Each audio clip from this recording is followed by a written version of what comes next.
Là, en fait, je suis pile cadrée sur la télé. Et vous?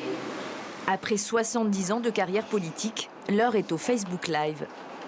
On sera en direct, président. On ne pourra pas venir devant la caméra.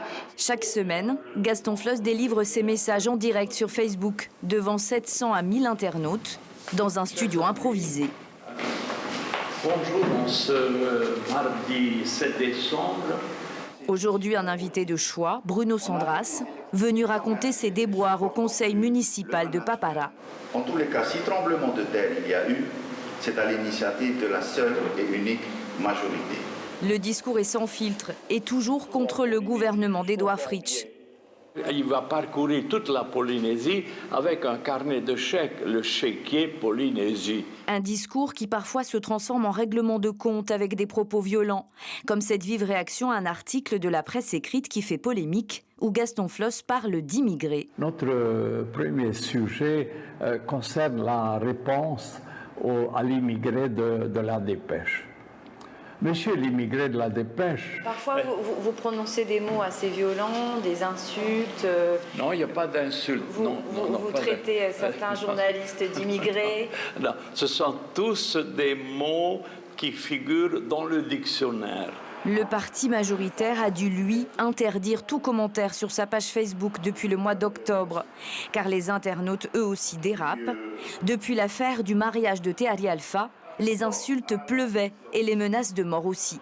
Quand il y a eu l'affaire du mariage et toutes les informations qui ont suivi après, on a décidé de bloquer les commentaires tout simplement parce qu'on avait reçu beaucoup d'insultes. Et on passait la plupart de notre journée à supprimer les insultes. Mais c'est vraiment des insultes, hein, c'est pas des commentaires négatifs. Les commentaires négatifs qui sont constructifs, il n'y a pas de souci. Est-ce que vous avez porté plainte? Non. Le Tavini, lui aussi, est présent sur les réseaux. Actualité politique, sociale ou culturelle et attaque du gouvernement en règle. Avec ceux qui soutiennent la voie choisie par l'État pour l'après-nucléaire, traité de collabo par exemple. Le Pomaré Parti a déjà dû fermer sa page Facebook une bonne dizaine de fois. Diffamation et insultes à répétition, mais cela reste dur à prouver. Il faut vraiment être assez spécialisé en la matière. Et souvent, ceux qui se laissent aller à la diffamation font attention dans les mots qu'ils utilisent pour justement ne pas tomber dans la qualification de diffamation. Donc ceux qui utilisent la diffamation et les insultes sont quand même relativement tranquilles si on ne porte pas plainte contre eux? Ils sont tranquilles s'ils ont une expression à peu près maîtrisée. Si effectivement ils sont dans l'outrance, là pour le coup il y a une chance au niveau pénal. La puissance des réseaux sociaux où quand la parole sage n'existe plus, les politiques n'échappent pas à la règle.